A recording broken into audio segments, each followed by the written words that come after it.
A new generation of Chinese dissenters might be rising to challenge 11. The protesters who gathered in Shanghai on the evening of November 26 were mostly in their 20s, born after the 1989 Tiananmen Square massacre.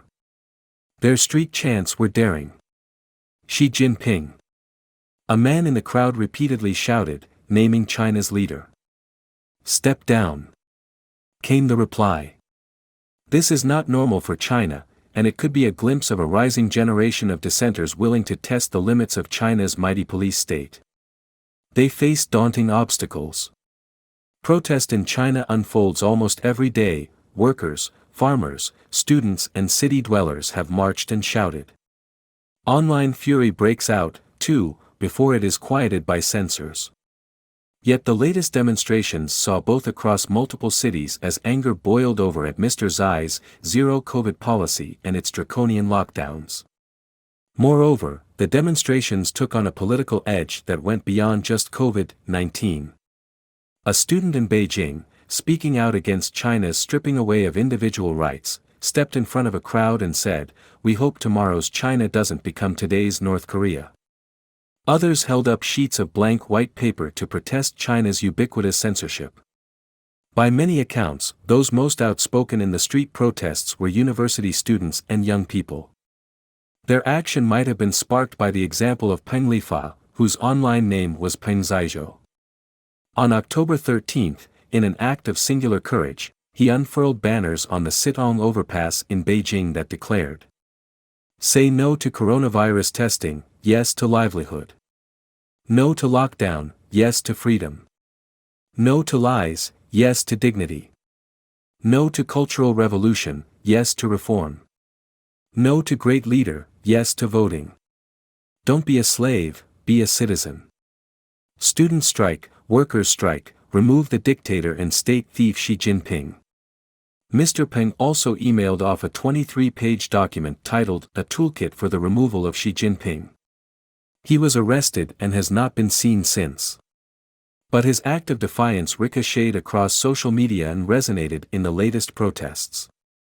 But a lesson of past efforts is that taking on the Communist Party of China is immensely difficult.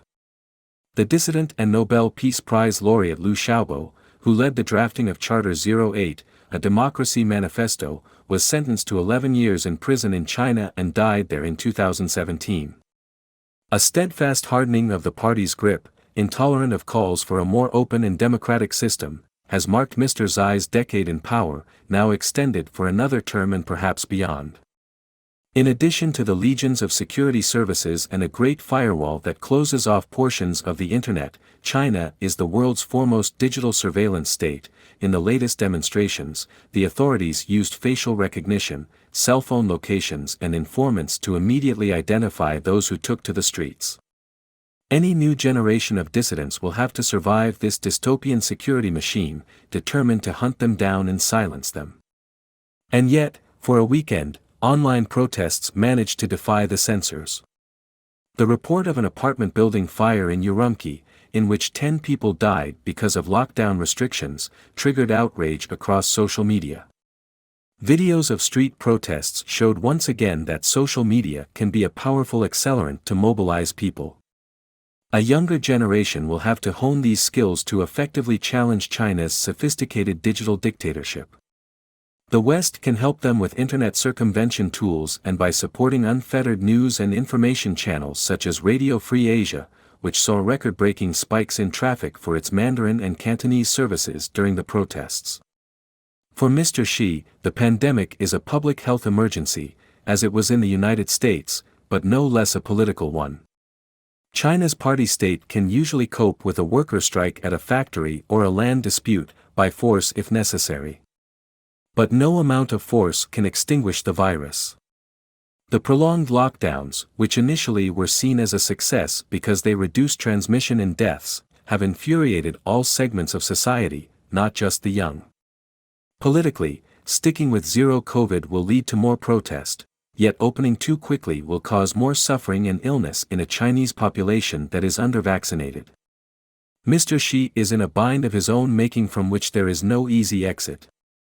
China's leader should realize this and seek the efficacious mRNA vaccines from Moderna and Pfizer while closing the vaccination gap among the elderly as quickly as he can. It might hurt China's pride but would save lives.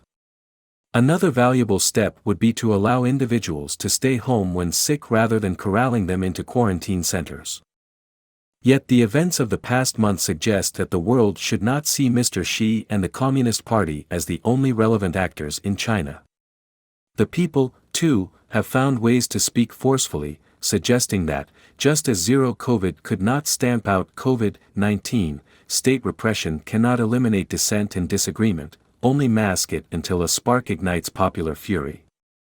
For once, Mr. Xi would be wise to listen rather than punish.